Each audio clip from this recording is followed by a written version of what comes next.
नमस्कार मित्रांनो, स्पर्धानीतीच्या online education प्लॅटफॉर्मवर मी वैभव गुंजाळ आपलं मनपूर्वक स्वागत करतो. मित्रांनो, काही महत्त्वाच्या गोष्टी सांगतो आणि लगेच आपल्या लेक्चरला सुरुवात करतो. मित्रांनो, आता बघा, आता 8 ऑक्टोबर जवळ येते, म्हणजे आपली एक्झाम जवळ येते, बरोबर. आता काय करा, जास्तीत जास्त रिव्हिजन करा, बरोबर. जितकं जास्त तुम्ही रिव्हिजन करताल तितके तुमचे मार्क्स जे आहेत वाढण्याची शक्यता राहील. दुसरी एक महत्त्वाची गोष्ट, नवीन काहीच वाचू नका. म्हणजे नवीन तुम्हाला काही जरी असलं, कितीही सुंदर असलं, म्हणजे सोपं असलं, तुमच्या आवाक्यात असलं तर ठीक आहे, एखाद्या वेळेस वाचू शकता जर तुमचा कॉन्फिडन्स त्याच्या अगोदरचा व्यवस्थित असेल त्याच्याविषयी, तर वाचू शकता. पण जास्त नवीन अननोन गोष्टी जास्त वाचू नका. जे आत्तापर्यंत वाचलं ते जास्तीत जास्त त्यालाच रिव्हिजन करा, त्याच्यामुळेच तुमचे जास्त मार्क्स वाढू शकतात. तशीच एक पॉसिबिलिटी असते, आलं लक्षात. दुसरी एक महत्त्वाची गोष्ट, आपण आता बाकी स्टाफचे पण आपले लेक्चर्स हळूहळू सुरुवात करू. सध्या फक्त काय करा, तुम्ही 8 ऑक्टोबरला फोकस करा, कारण बऱ्याच मुलांचे मेसेज कॉल येतात की सर अदर विषयाचे लेक्चर सगळं सुरू होईल. आपण सगळ्या अजेंडानेच आपण सगळ्या गोष्टी करतोय, तर सगळ्या स्टाफचे सगळ्या गोष्टी रेग्युलर सुरू होतील. पण सध्या काय करा, तुम्ही 8 ऑक्टोबरला फोकस करा. आता दुसरे लेक्चर सुरू करणं तुमच्यासाठी इतकं इम्पॉर्टंट नाही आहे. सध्या इम्पॉर्टंट जास्त आहे, तुम्ही जास्तीत जास्त रिव्हिजन करावं आणि जास्तीत जास्त मार्क्स मिळवण्याचा प्रयत्न करावं. कशात? 8 ऑक्टोबरच्या कंबाईन एक्झाममध्ये. दुसरी एक महत्त्वाची गोष्ट, याचा जास्तीत जास्त लाभ घ्या. अगोदरचे लेक्चर बघितले नसतील तर व्यवस्थित बघून घ्या. दुसरे विषय पण व्यवस्थित रन केले जातील आणि हळूहळू तुम्हाला बऱ्याच गोष्टी किंवा बऱ्यापैकी गोष्टी सांगितल्या जातील आणि ज्या तुम्हाला आगामी एक्झाममध्ये फायदेशीर ठरतील. सध्या काय करा, फक्त आणि फक्त 8 ऑक्टोबरला फोकस करा. टेलिग्राम चॅनलवर पण अदर विषयाचे पण प्रश्न तुम्हाला असेच, जसे आपण हे प्रश्न सिरीज क्वेश्चन सिरीज राबवतो तशीच ती पण तुम्हाला टाकण्यात येईल आणि त्याच्यातून जास्तीत जास्त इतर विषय पण तुमचे सोपे केले जातील. आलं, त्याच्यामुळे काळजी करायची नाही. सध्या फोकस करा 8 ऑक्टोबरला. याचा जे चालू आहे त्याचा व्यवस्थित लाभ घ्या. बाकी तुम्हाला अपडेट टेलिग्राम चॅनलवर मिळत राहतील. आलं लक्षात. चलायचं पुढं. ओके मित्रांनो, काही मुलांचे परत फोन येत आहे, फोन करू नका. तुम्हाला नोट्स पाहिजे ना, विश्वास ठेवा. तुम्हाला व्हॉट्सअप टेलिग्रामवर फक्त हाय मेसेज टाका, नोट्स पाहिजे म्हणून सांगा. तुम्हाला एकदम व्यवस्थित प्रोसेस सांगण्यात येईल आणि पूर्ण नोट्स, म्हणजे तुम्हाला 50 लेक्चरच्या नोट्स फक्त 100 रुपयात प्रोव्हाइड केल्या जातील. कॉल करायची गरज नाही. विश्वास किंवा ट्रस्ट हाच आपला तुमच्या आणि माझ्यामधला जो आहे तो दुवा आहे. आलं लक्षात. चलायचं पुढं. चला तर मित्रांनो, मग सुरुवात करूयात.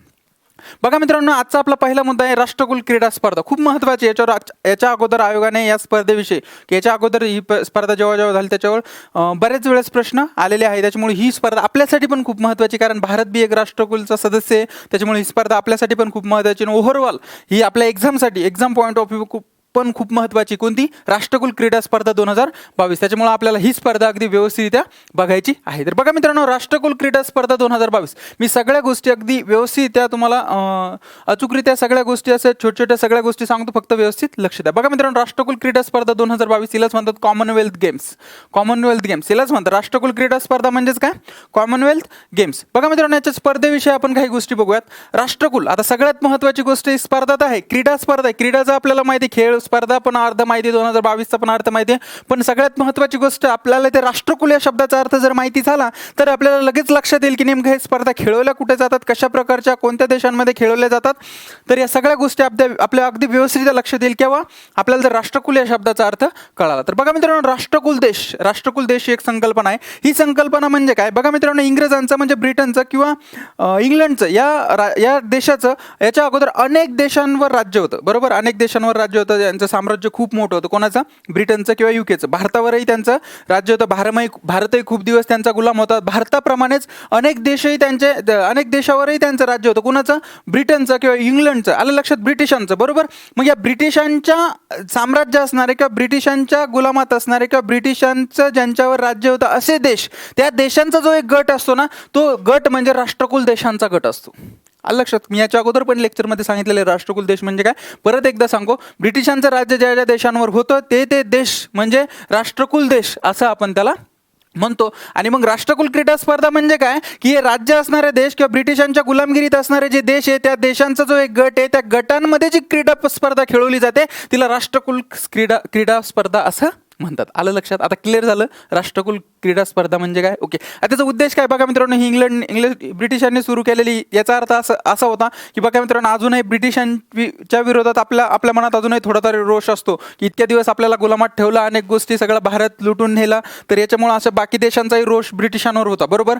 तर मग काय करावं, सगळ्यांनी एकत्र यावं, ब्रिटिशांविरुद्धचा रोष कमी व्हावा, त्यांच्याविरुद्ध जास्तीत जास्त मैत्रीपूर्ण संबंध स्थापित व्हावे आणि ब्रिटिशांविषयी जे इतर देशांचे किंवा त्यांच्या गुलामात असणारे जे देश आहे त्यांचे जे मतं होते ते सगळे पॉझिटिव्ह व्हावे, हा उद्देश ही स्पर्धा सुरू करण्याचा.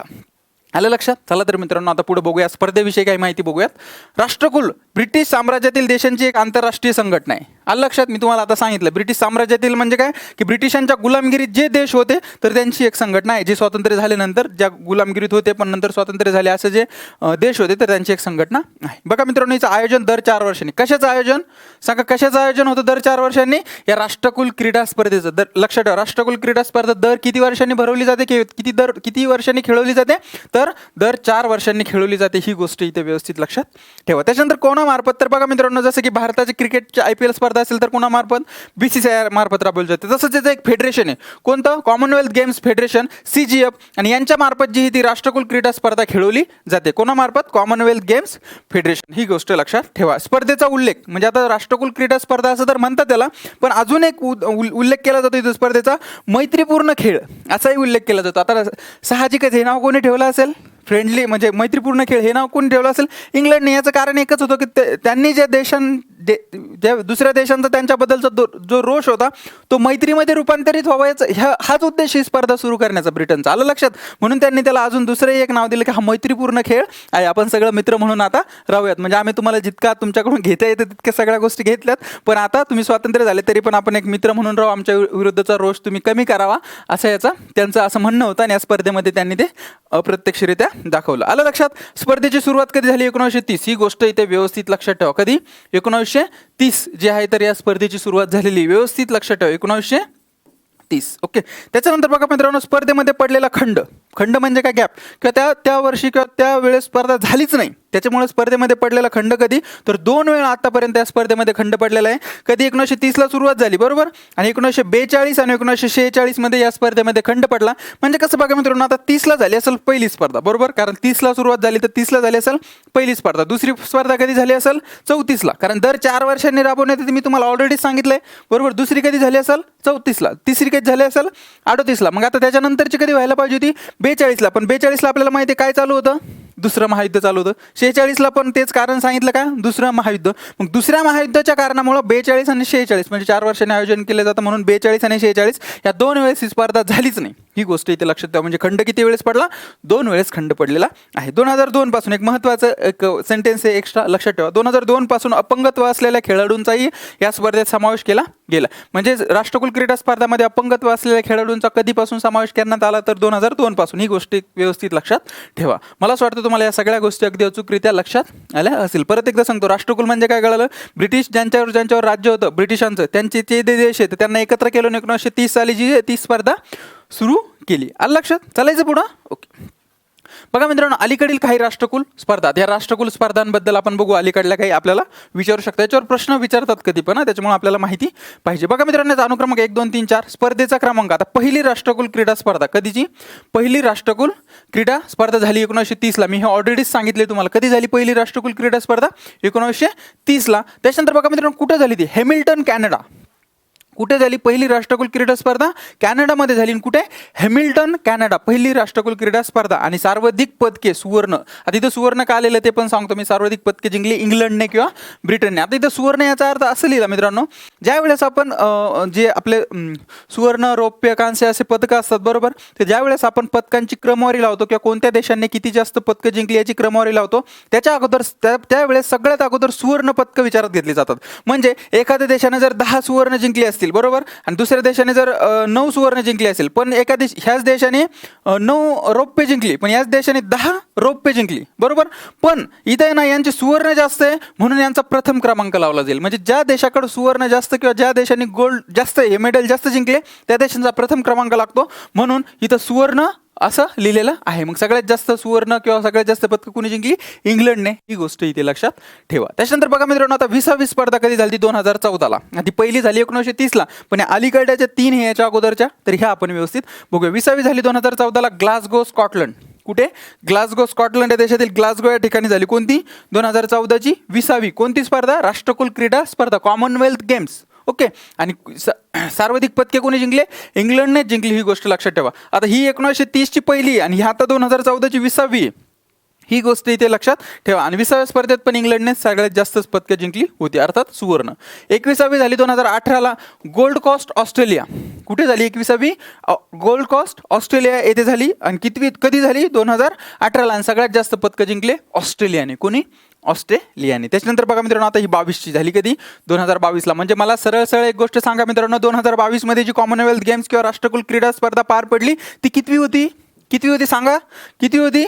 22वी. 2022ला होती ती कितवी? 22. सरळ प्रश्न येईल. 2022 मध्ये पार पडलेली राष्ट्रकुल क्रीडा स्पर्धा खालीलपैकी कितवी होती? 21, 22, 23, 24. कन्फ्युजन. पण कन्फ्यूज व्हायचं नाही. 2022 व्यवस्थित लक्षात ठेवायचं. त्याच्यानंतर बघा मित्रांनो, कुठे पार पडली? तर बर्मिंगहॅम इंग्लंड. नाव पण व्यवस्थित लक्षात ठेवा. 2022वी राष्ट्रकुल क्रीडा स्पर्धा खालीलपैकी कुठे पार पडली? कुठे?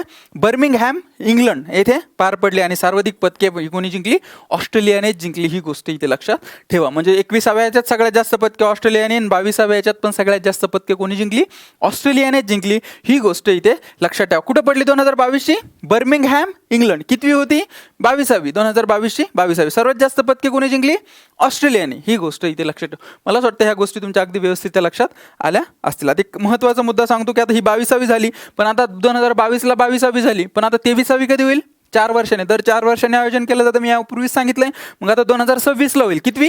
23वी. तर बघा मित्रांनो, आगामी 23वी स्पर्धा मार्च 2026 मध्ये स्टेट ऑफ व्हिक्टोरिया म्हणजेच ऑस्ट्रेलिया येथे होणार आहे. म्हणजे आता ही 22वी झाली बर्मिंगहॅम इंग्लंड, बरोबर. आता 23वी कुठे होणार?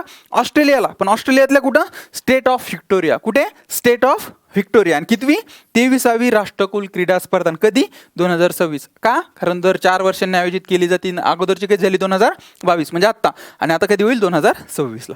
आले लक्षात? चलायचं पुढं. ओके. बघा मित्रांनो, 22वी ही महत्त्वाची, त्याच्यामुळे इतक्या सगळ्या गोष्टी डिटेल घेतोय. आणि दुसरी एक महत्त्वाची गोष्ट मित्रांनो, याच्यानंतर ज्यावेळेस तुम्हाला याच्या राष्ट्रकुल क्रीडा स्पर्धेचा अभ्यास करायची गरज पडेल, त्यावेळेस तुम्हाला फक्त आता 23वी ज्यावेळेस स्पर्धा होईल किंवा मग नंतर पुढं कधी कोणत्याही पुढच्या वर्षी पण कधी तुम्हाला अभ्यास करायची गरज पडेल, तर त्यावेळेस तुम्हाला फक्त त्या सगळा डाटा मी व्यवस्थित देतोय. तुम्हाला फक्त त्याच्यात नवीन काही गोष्टी असेल तर तेवढ्याच ॲड कराव्या लागतील. त्याच्यामुळे सगळ्या गोष्टी डिटेलमध्ये सांगतोय. प्रश्न आला तर जाणार नाही. तर बघा मित्रांनो, 22वी राष्ट्रकुल क्रीडा स्पर्धा 2022ची 2022ला. आता हिच्याविषयी महत्त्वाची गोष्ट, आता आपण अगोदरचा जो डाटा बघितला तो सगळ्या राष्ट्रकुल क्रीडा स्पर्धाविषयी बघितला, बरोबर. आता स्पेशल 22वी, कारण आपल्याला 22वी तितकीच इम्पॉर्टंट आहे, कारण हे आता करंटमध्ये आणि हिच्यासाठीच आपण त्या सगळ्या बॅकग्राऊंडच्या गोष्टी आपल्याला शिकाव्या लागल्या. आता 2022ला जी 22वी झाली तर तिच्याबद्दल आपण महत्त्वाच्या गोष्टी बघूया. तिचा कालावधी काय होता? आता सगळ्या गोष्टी डिटेल अगदी व्यवस्थितरित्या लक्षात घ्या. ओके. कालावधी होता 28 जुलै ते 8 ऑगस्ट 2022, म्हणजे 12 दिवस. खालीलपैकी कोणत्या कालावधीमध्ये राष्ट्रकुल क्रीडा स्पर्धा 22वी राष्ट्रकुल क्रीडा स्पर्धा 2022 मध्ये पार पडली? कोणती कालावधी? 28 जुलै ते 8 ऑगस्ट. टोटल किती दिवस? 12 दिवस. ही गोष्ट लक्षात ठेवा. किती दिवस? 12 दिवस ही स्पर्धा पार पडली. 28 जुलै ते 8 ऑगस्ट. आलं लक्षात? स्थळ मी तुम्हाला सांगितलं आताच, बर्मिंगहॅम इंग्लंड. ओके. आणि इंग्लंडमध्ये आयोजित करण्याची ही तिसरी वेळ होती. म्हणजे सुरुवात कधी झाली बघा मित्रांनो? 1930ला. कधी? 1930ला. 1930ला कॅनडामध्ये आयोजित केली ती पहिली. पण इंग्लंडमध्ये ही जर 2022ची 22वी स्पर्धा इंग्लंडमध्ये पार पडली, त्याच्या अगोदर 2 वेळेस असं होतं की ती इंग्लंडमध्ये पार पडली. एक तर कधी? 1934ला म्हणजेच दुसरी, आणि त्याच्यानंतर 2002ला म्हणजे 34, 2002, आणि त्याच्यानंतर कधी आता 2022. अशा 3 वेळेस जी आहे तर कुठं स्पर्धा पार पडली? इंग्लंडमध्ये स्पर्धा पार पडली. ही गोष्ट इथे लक्षात ठेवा. लक्षात कितवी? इंग्लंडमध्ये पार पडण्याची वेळ कितवी? तिसरी. आणि 2022ची स्पर्धा कोणत्या कालावधीत पार पडली? 28 जुलै ते 8 ऑगस्ट. आणि किती दिवस? 12 दिवस. ही गोष्ट लक्षात ठेवा. त्याच्यानंतर बघा मित्रांनो, शुभंकर म्हणजे काय ते मी सांगतो. पेरी होता, पेरी. ओके. आता पेरी जी आहे ना, तर पेरी जे बर्मिंगहॅम जे इंग्लंड येथे आहे, तर ते असलेला एक बहुरंगी बैल आहे. बैल. ओके. आता तुम्ही म्हणाल शुभंकर आणि बैल ह्याचा काय संबंध? तर शुभंकर म्हणजे काय तुम्हाला सोप्या भाषेत सांगतो. एक लोगो समजा. एक शुभंकर म्हणजे काय? लोगो. म्हणजे असे कॉमनवेल्थ गेम असतात त्याच्यावर एखादा लोगो काढलेला असता XYZ गोष्टीचा, तर तो लोगो म्हणजे तो शुभंकर असतो. आलं लक्षात? तो लोगो म्हणजे काय असतो? शुभंकर असतो. आणि हा पेरी हा याचा शुभंकर होता. पेरी म्हणजे काय की बर्मिंगहॅम येथे असलेला एक बहुरंगी बैल आहे. काय? पेरी. आणि याचा जो लोगो काढला होता तो एमा नावाची एक मुलगी होती. एमा. इंग्लंडमधली कोणती? एमा नावाची, मँचेस्टर शहरातली. मँचेस्टर शहरातली एमा नावाची एक मुलगी होती. तर या 10 वर्षाच्या मुलीने जो तर हा लोगो किंवा हा शुभंकर तयार केला गेला होता. आणि हा पेरी किंवा हा शुभंकर हा 2022च्या राष्ट्रकुल क्रीडा स्पर्धेचा किंवा बर्मिंगहॅम येथील क्रीडा स्पर्धेचा शुभंकर म्हणून वापरला गेला. ही गोष्ट इथे लक्षात ठेवा. त्याच्यानंतर बघा मित्रांनो, घोषवाक्य काय, खेळ ही फक्त सुरुवात आहे. ही गोष्ट लक्षात ठेवा. खालीलपैकी 2022च्या कॉमनवेल्थ गेमचं किंवा कॉमनवेल्थ गेमचं घोषवाक्य काय, तर काय, खेळ ही फक्त सुरुवात आहे. ही गोष्ट लक्षात ठेवा. त्याच्यानंतर सहभागी देश 72. 2022च्या 22व्या राष्ट्रकुल क्रीडा स्पर्धामध्ये किती देशांनी सहभाग घेतला होता, किती, 72. किंवा 2022च्या राष्ट्रकुल क्रीडा स्पर्धेविषयी खालील गोष्टी लक्षात ठेवा. 72 देशांचा सहभाग, घोषवाक्य हे शुभंकर पेरी, असे 4 वाक्य देतील वेगवेगळे. त्याच्यामुळे सगळ्या गोष्टी प्रॉपर लक्षात ठेवा. सहभागी देश किती, 72. त्याच्यानंतर सहभागी खेळाडू किती, 5054. 5054 किंवा 5054 हे काय आहे, टोटल राष्ट्रकुल क्रीडा स्पर्धेमध्ये सहभागी 2022च्या 22व्या राष्ट्रकुल क्रीडा स्पर्धेमध्ये सहभागी असलेले खेळाडू 5054. टोटल देश 72. 72 देशातले 5054 खेळाडूंनी राष्ट्रकुल क्रीडा स्पर्धेमध्ये भाग घेतला होता. ओके. एकूण क्रीडा प्रकार 25, म्हणजे वेगवेगळे क्रीडा प्रकार जसे असते ना, तर ते किती होते, 25 क्रीडा प्रकार यामध्ये होते. ओके. आता एक महत्त्वाच्या गोष्टी मी सांगतो मित्रांनो तुम्हाला.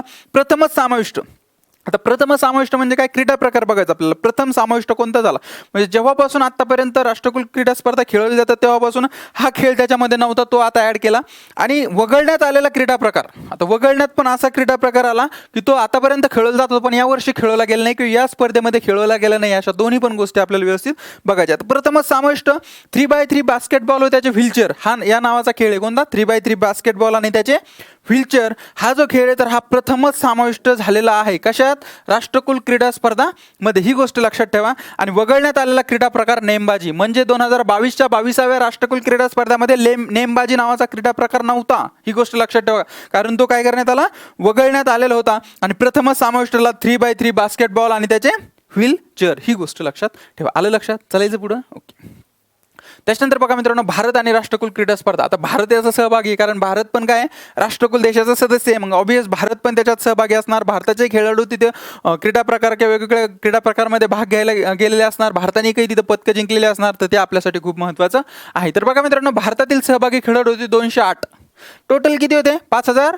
त्याच्यापैकी 208 कुणाचे होते, 208 कुणाचे होते, भारतातील खेळाडू होते. त्यामध्ये होते 106 पुरुष आणि 102 महिला. 106 पुरुष आणि 102 महिला. 208 टोटल खेळाडू किती, 208. आणि त्याच्यापैकी पुरुष किती, 106 आणि महिला किती, 102. त्याच्यानंतर बघा मित्रांनो, भारताने 18व्यांदा राष्ट्रकुल क्रीडा स्पर्धेत भाग घेतला. आता इथे एक गोष्ट व्यवस्थित लक्षात ठेवा, टोटल क्रीडा स्पर्धा किती झाल्या, 22व्या, बरोबर, 22व्या झाल्या. मग भारताने 18व्यांदा जे आहे ते क्रीडा स्पर्धेत भाग घेतला. म्हणजे पहिल्या जे काही झाले असतील 4 तर त्यामध्ये भाग घेतला नव्हता. त्याच्यानंतर डायरेक्ट 18व्यांदा, म्हणजे त्याच्यानंतर एक घेतली आणि आता ज्या 18व्यांदा म्हणजे त्या पहिल्या 4 जर सोडल्या तर त्याच्यानंतर भाग घेऊन टोटल भारताने 18व्यांदा जे आहे तर या क्रीडा स्पर्धेमध्ये भाग घेतलेला. ही गोष्ट लक्षात ठेवा. त्याच्यानंतर बघा मित्र, उद्घाटन सोहळ्यातील भारताचे ध्वजधारक.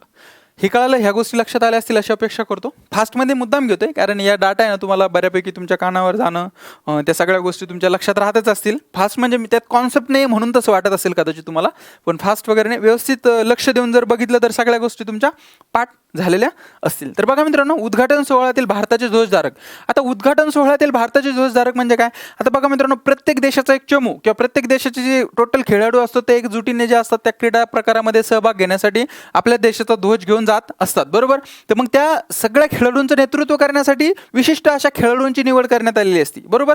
तर त्याच्यामध्ये ज्यावेळेस उद्घाटनाच्या वेळेस आपण जातो तर त्यावेळेस PV सिंधू आणि मनप्रीत सिंग हे 2 जे होते तर हे भारताचे ध्वजधारक होते. म्हणजे भारताचं नेतृत्व करत होते किंवा सगळ्यांच्या समोर होते, सगळ्या 208 खेळाडूंच्या समोर होते आणि आपला ध्वज घेऊन चालत होते. तर मग भारताचे ध्वजधारक होते तर ते होते PV सिंधू आणि मनप्रीत सिंग. PV सिंधू आपल्याला माहिती कोण आहे, प्रसिद्ध बॅडमिंटनपटू आहे भारताच्या. आणि मनप्रीत सिंग जे आहे तर ते भारताच्या हॉकी संघाचे कर्णधार आहे. ही गोष्ट इथे लक्षात ठेवा. ओके, आलं लक्षात. त्याच्यानंतर बघा मित्रांनो, समारोप सोहळ्यातील ध्वजधारक म्हणजे आता बरोबर, आता ज्यावेळेस जाताच चमुन्यासोबत जातात ते सगळे क्रीडा प्रकार वगैरे सगळ्या गेम्समध्ये भाग घेतात, पण स्पर्धा ज्यावेळेस संपते त्यावेळेस चमूनेच परत वापस येतात. म्हणजे तसे जसे गेले तसे ग्रुपनेच परत वापस येतात. त्यावेळेस परत वेगळे जण 2 ध्वजधारक असतात जे नेतृत्व करत असतात आपलं. आलं लक्षात.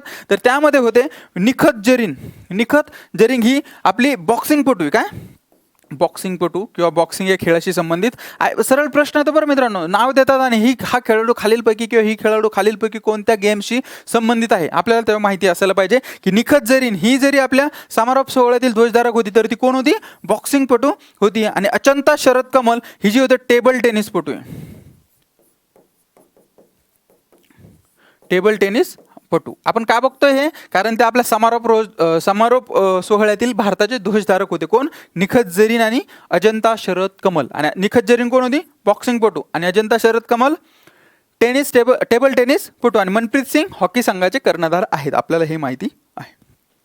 बघा मित्रांनो, आता भारताचे आता मी तुम्हाला सांगतो एवढ्या खेळाडूंनी 208 खेळाडूंनी सहभाग घेतला म्हणजे ऑब्वियस आपण काहीतरी पदकं पण जिंकले असतील, परत भारताचं स्थान पण असेल पदकामध्ये. तर त्या गोष्टी आपण बघूयात. 22 सुवर्ण, किती 22 सुवर्ण, 16 रौप्य, 23 कांस्य आणि अशी 61 पदकांसह भारत 4थ्या स्थानी राहिला आहे. सगळ्यात महत्त्वाची ओळख किती, 22 सुवर्ण जिंकले, 16 रौप्य जिंकले, 23 कांस्य जिंकले. किती, 22 सुवर्ण, 16 रौप्य, 23 कांस्य आणि तिन्ही मिळून किती होतात, 61. म्हणजे असे टोटल किती पदकं जिंकले आपण, 61. पण सुवर्ण किती जिंकले, 22, रौप्य किती जिंकले, 16 आणि कांस्य किती जिंकले, 23. ही गोष्ट प्रॉपर लक्षात ठेवा. ओके. तर बघा मित्रांनो, मला असं वाटतं या सगळ्या गोष्टी तुमच्या लक्षात आल्या असतील. चलायचं पुढे, याचा परत उल्लेख येईल, काळजी करू नका. बघा मित्रांनो, अंतिम पदतालिका म्हणजे काय, क्रीडा प्रकार सुरू झाले आणि क्रीडा शेवट झाला. मग प्रत्येक देशाने आता वेगवेगळ्या देशाने वेगवेगळे सुवर्ण, रौप्य, कांस्य ही पदकं जिंकली असतील तर ते आपल्याला व्यवस्थित बघायचं. भारताचं स्थान व्यवस्थित बघायचं. भारताने किती जिंकले ते तर सांगितलं, पण परत याचा उल्लेख होईल. तर बघा मित्रांनो, 1 नंबर लक्षात ठेवा, ऑस्ट्रेलियाने सर्वात जास्त पदकं जिंकली. किती, 67. ऑस्ट्रेलियाने सगळ्यात जास्त पदकं का जिंकली, किती जिंकली, 67. ओके. का जिंकली म्हणजे आता आहे तिथंच आहे, त्या प्रकारच्या सगळ्या गोष्टी अवेलेबल आहेत आणि हळूहळू आपण पण त्या दिशेने जातोय, पण आपल्याला थोडासा वेळ आहे अजून. ऑस्ट्रेलियाने किती, 67. त्याच्यानंतर रौप्य जिंकली 57, कांस्य जिंकली 54, टोटल जिंकली 178. ऑस्ट्रेलियाने 178 पदकासह ऑस्ट्रेलिया प्रथम क्रमांकावर आहे. आता बघा मित्रांनो, सुवर्णानुसार क्रमांक कसा लावला जातो मी सांगतो तुम्हाला. आता बघा मित्रांनो, इंग्लंडने टोटल 57 सुवर्ण जिंकली, बरोबर, आणि रौप्य जिंकली 66, कांस्य जिंकली 53, अशी जिंकली 176 आणि दुसऱ्या स्थानावर आहे कोण, इंग्लंड. आता बघा मित्रांनो, इंग्लंडने इथं किती जिंकली, 66 पदकं जिंकली, बरोबर. ऑस्ट्रेलियाने इथं किती जिंकली, 57 पदकं जिंकली, बरोबर. पण ऑस्ट्रेलियाने हे सुवर्ण 67 जिंकलेली, इथं जरी ऑस्ट्रेलियाने कमी जिंकली इंग्लंडपेक्षा रौप्य, पण सुवर्ण सगळ्यात जास्त जिंकलेली आहे. याचा विचार नंतर होतो, अगोदर विचार होतो की कोणत्या देशाने किती जास्त सुवर्ण जिंकली आणि त्याच्यानुसार क्रमवारी लावली जाते. आलं लक्षात, याचा विचार नंतर होतो की होतच नाही क्रमवारी लावण्यात. सारखे असले तर मग होऊ शकतो, पण तसा होत नाही. अगोदर बघतात की सुवर्ण कोणी किती जिंकली. आलं लक्षात, ओके. त्याच्यानंतर कॅनडा 3 नंबरला, 1 नंबरला कोण आहे, ऑस्ट्रेलिया, 2 नंबरला कोण आहे, इंग्लंड, 3 नंबरला कोण आहे, कॅनडा, 4 नंबरला कोण आहे, भारत. ही गोष्ट लक्षात ठेवा, मी सांगतो तुम्हाला. आणि 5 नंबरला आहे न्यूझीलंड. आता 3 नंबरला कॅनडाने 26 सुवर्ण जिंकली, 32 रौप्य जिंकली, 34 कांस्य जिंकली आणि एकूण 92 पदकं जिंकली. त्याच्यानंतर भारताचे व्यवस्थित लक्षात ठेवा, किती, 22 सुवर्ण, 16 रौप्य, 23 कांस्य, टोटल किती रे, 61. कशात पण, राष्ट्रकुल क्रीडा स्पर्धा 2022 बर्मिंगहॅम इंग्लंड येथे पार पडलेल्या आणि 22व्या क्रीडा स्पर्धा. आणि 5 नंबरला न्यूझीलंड, 20 सुवर्ण, 12 रौप्य, 17 कांस्य आणि टोटल 49. मला असं वाटतं हा तक्ता तुमच्या व्यवस्थित लक्षात आला असेल अशी अपेक्षा करतो. पॉज करा, एकदा सगळं बघा परत एकदा आणि परत पुढं लक्ष द्या. तर बघा मित्रांनो, 72 सहभागी राष्ट्र.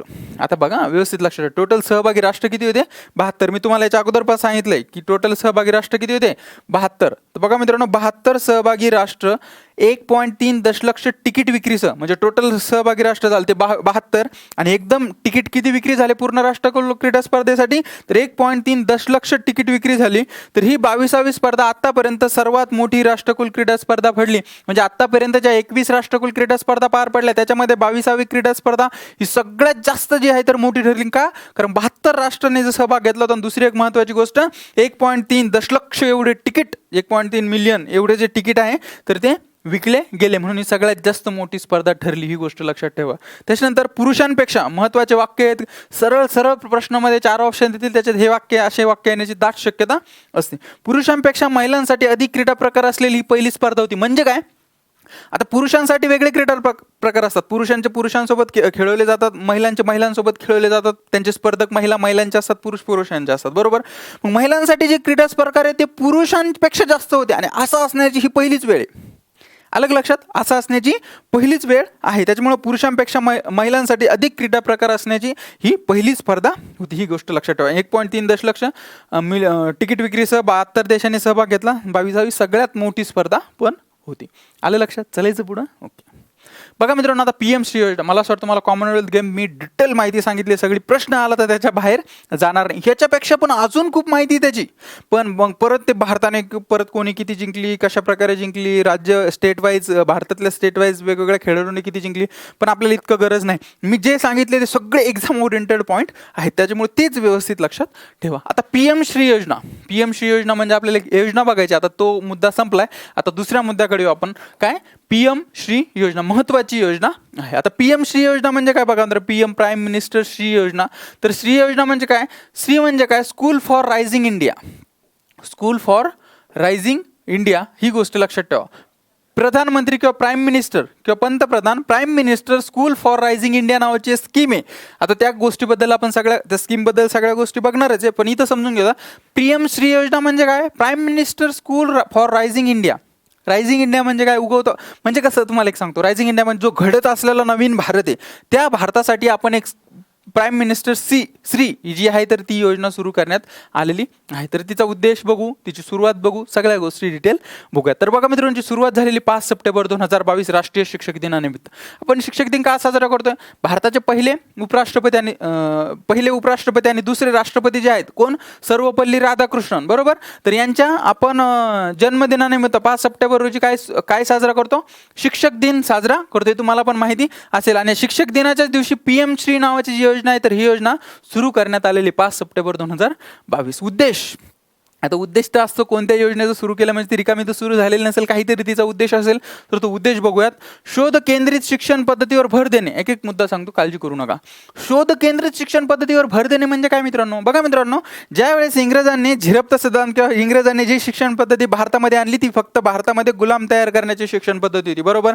रिसर्च बघा, आपल्याला कोणते नोबेल मिळतात का, कधीच नाही मिळत. याचं कारण असतं आपण काही रिसर्च करू शकत नाही, कारण आपली जी शिक्षण व्यवस्था आहे ती अशीच ढसाळ शिक्षण व्यवस्था आहे. त्याच्यामुळे आपल्याला काहीतरी रिसर्च करण्याला वाव भेटत नाही. आणि या योजनेतून आपण ती गोष्ट साध्य करण्याचा प्रयत्न करणार का, शोध केंद्रित शिक्षण पद्धतीवर भर देणे म्हणजे रिसर्च, वेगवेगळ्या कल्पना, वेगवेगळ्या गोष्टी, वेगवेगळ्या आयडियाज कशा सुचतील तर अशा प्रकारच्या शोध केंद्रित किंवा रिसर्चला समोर ठेवून जी शिक्षण पद्धती आहे तर ती देण्याचा प्रयत्न करणे या पीएम श्रीच्या योजनेचा उद्देश आहे. त्याच्यानंतर गुणवत्तापूर्ण अध्यापन, बरोबर. म्हणजे शिक्षक लोक पण तितकेच गुणवत्तापूर्ण असले पाहिजे जेणेकरून ते जास्तीत जास्त जे आहे तर मुलांना शिकू शकतात. आणि अध्ययन आणि संज्ञानात्मक विकास करणे. संज्ञानात्मक म्हणजे कॉन्सेप्च्युअल, म्हणजे आपल्याला हे घेतलं, हा 2 पेज पाठ करून टाका, आपले मुलं एकदम परफेक्ट पाठांतर करू शकतात त्याचं, कारण आपल्याला त्याच्या व्यतिरिक्त जमत नाही. पण काही कॉन्सेप्च्युअल क्लिअरेशन असतं ते पण आपल्याला व्यवस्थित जमलं पाहिजे, लक्षात. मग अशा पद्धतीने जर लहानपणापासूनच शिक्षण दिलं तर प्रॉपर सगळ्या गोष्टी त्या पुढे भविष्यात होऊ शकतात. म्हणून शाळेतील मुलांना टार्गेट ठेवून ही योजना सुरू करण्यात आली. मग शाळेतल्या मुलांना ह्या गोष्टी प्रॉपर भेटल्या तर ते पुढे जाऊन काहीतरी करू शकतात, या उद्देशाने ही सुरू करण्यात आली. हिचं वैशिष्ट्य बघा, वैशिष्ट्य कशाचं, पीएम श्री योजनेचं वैशिष्ट्य बघूयात आपण. योजनेचा कालावधी 2022 ते 27. लक्षात ठेवा, खालीलपैकी कोणत्या कालावधीसाठी पीएम श्री योजना राबवली जात आहे, 2022 ते 2027. योजनेअंतर्गत, या पीएम श्री योजनेअंतर्गत 14,500 शाळांचा विकास आणि अद्ययावतीकरण करण्यात येईल. आता मी तुम्हाला ऑलरेडी सांगितले की शाळांना समोर ठेवून जे आहे तर प्राथमिक शाळा असेल किंवा शाळांना समोर ठेवून जे आहे तर ही योजना सुरू करण्यात आलेली. कोणती, पीएम श्री योजना. आणि याच्यामध्ये 14,500 किती, 14,500 शाळांना समोर ठेवण्यात येईल आणि त्यांच्यावर अशा प्रकारची शिक्षण पद्धती, हे जे सांगितलं मी उद्देश, तर अशा प्रकारची शिक्षण पद्धती तिथं लागू करण्याचा प्रयत्न केला जाईल. कशातून, पीएम श्री योजनेतून. ओके, यामुळे कशामुळं, हे जे अद्ययावतीकरण आणि शाळांचा विकास झाला यामुळे काय होईल तर यामुळे शाळा मॉडेल शाळा होतील, ज्यामध्ये राष्ट्रीय शिक्षण धोरणाचा म्हणजे नॅशनल एज्युकेशन पॉलिसी जी आहे त्याचा संपूर्ण भाग अंतर्भूत होईल. आता बघा मित्रांनो, आपण जे आता 2020ला जे राष्ट्रीय शिक्षण धोरण आपण लागू केलेलं आहे तर त्याच्यामध्ये ना भरपूर गोष्टी अशा आहेत ज्या आपल्याला या गोष्टीला भर देण्यासाठी किंवा या गोष्टीच्या जवळ जाण्यासाठी, एकदम आपण पूर्ण चेंज नाही केले पण बऱ्यापैकी चेंज झालेल्या गोष्टी आहे कशाच्या, या गोष्टीच्या जवळ जाण्याचे. तर त्या एज्युकेशन पॉलिसीचं जो आहे किंवा नॅशनल एज्युकेशन पॉलिसीचं जो आहे तर या योजनेअंतर्गत जे आहे तर याचा पूर्णपणे भाग अंतर्भूत होईल आणि याचं इम्प्लिमेंटेशन पण या योजनेअंतर्गत होईल, असा पण याचा एक उद्देश आहे.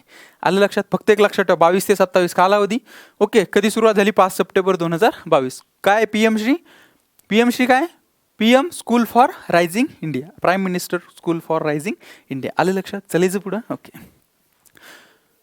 बघा मित्रांनो, मला असं वाटतं तुमचे दोन्ही पण मुद्दे अगदी व्यवस्थितरित्या लक्षात आले असतील अशी अपेक्षा करतो. परत रिव्हिजनची गरज नाही अशी अपेक्षा करतो, कारण नोट्समधून तुम्ही ते वाचून घेताल. ओके. त्याच्यानंतर बघा मित्रांनो, संभाव्य प्रश्न. बर्मिंगहॅम इंग्लंड येथे पार पडलेली 2022ची राष्ट्रकुल क्रीडा स्पर्धा कितवी होती? सरळ कधी कधी वन लाईनर प्रश्न असतो. वन लाईनर प्रश्न सगळ्यात जास्त चुकण्याची दाट शक्यता असते. केव्हा? जेव्हा आपल्याला माहिती नसेल तेव्हा. पण जर माहिती असेल ना, मग खूप सोपा जातो तो प्रश्न, लगेच सुटतो. आता आपल्याला कन्फर्म कळायला पाहिजे की अरे 22 काहीतरी सांगितलं होतं सरांनी, 22 आहे का काही, म्हणजे कितवी होती? 22वी. हे झालं आपलं उत्तर. ओके. 2022च्या राष्ट्रकुल क्रीडा स्पर्धेमध्ये भारताने जिंकलेल्या पदकाविषयी चुकीचे विधान ओळखा. कसं विधान ओळखायचं आपल्याला? चुकीचे विधान ओळखायचे. बघा मित्रांनो, 22 सुवर्ण जिंकले का भारताने? 22 सुवर्ण, काही डाऊट? ओके. 16 रौप्य जिंकले, 16 मी सांगितलं तुम्हाला, आणि 23 कांस्य, बरोबर. आणि एकूण किती? हे 22, 16 आणि 23 किती झाले? एकूण 61. म्हणजे टोटल पदकं किती जिंकले? 61. 22 सुवर्ण, 16 रौप्य, 23 कांस्य. आणि भारताचा क्रमांक किती एकूण पदतालिकेत? 4थ्या क्रमांकावर आहेत. आलं लक्षात? 4थ्या क्रमांकावर आपण बघितलं ना. ओके. त्याच्यानंतर बघा मित्रांनो, आता चारही पण बरोबर आहे. ओके. तर आपल्याला काय विचारायचं? चुकीचं म्हणजे ब चुकीचं असणार का नाही? कारण ब तर बरोबर आहे. क चुकीचं असणार का नाही? कारण क बी बरोबर आहे. ड चुकीचं असणार का नाही? कारण ड बी बरोबर आहे. म्हणजे काय आपलं उत्तर असेल? यापैकी नाही, कारण काय सगळे बरोबर आहे. आलं लक्षात? ओके. त्याच्यानंतर बघा मित्रांनो, PM श्री योजना खालीलपैकी कोणत्या कालावधीसाठी राबवली जाणार आहे? सांगा आता तुम्हीच, कोणत्या कालावधीसाठी राबवली जाणार आहे PM श्री योजना? 2022 ते 24, 22 ते 25, 22 ते 26 आणि 22 ते 27. सांगा, काहीतरी क्लिक झालं का? 2022 ते 27 लिहिलं होतं मी असं बाजूला, 2022 ते 27. कोणती योजना? PM school for rising India. PM school for rising India. आलं लक्षात? श्री म्हणजे काय? SHRI. आलं लक्षात? ओके. मला असं वाटतं तुमच्या सगळ्या गोष्टी व्यवस्थितरित्या लक्षात आल्या असतील अशी अपेक्षा करतो. सगळ्या गोष्टी तुम्ही व्यवस्थितरित्या लक्षपूर्वक ऐकत असताल अशा अपेक्षा. टेलिग्राम चॅनलवर पण तुम्ही सगळ्या गोष्टी किंवा सगळ्या प्रश्न व्यवस्थितरित्या सिरियसली सोडवत असाल, कारण तिथं बऱ्याच गोष्टी मी कव्हर करणार आहे. हे आणि ते मिळून, दोन्ही मिळून जर 2022 मधलं आपल्याला आयोगाने विचारलं तर नक्की आपल्याला त्याचा फायदा होईल. आलं लक्षात? थांबायचं मग. थँक्यू.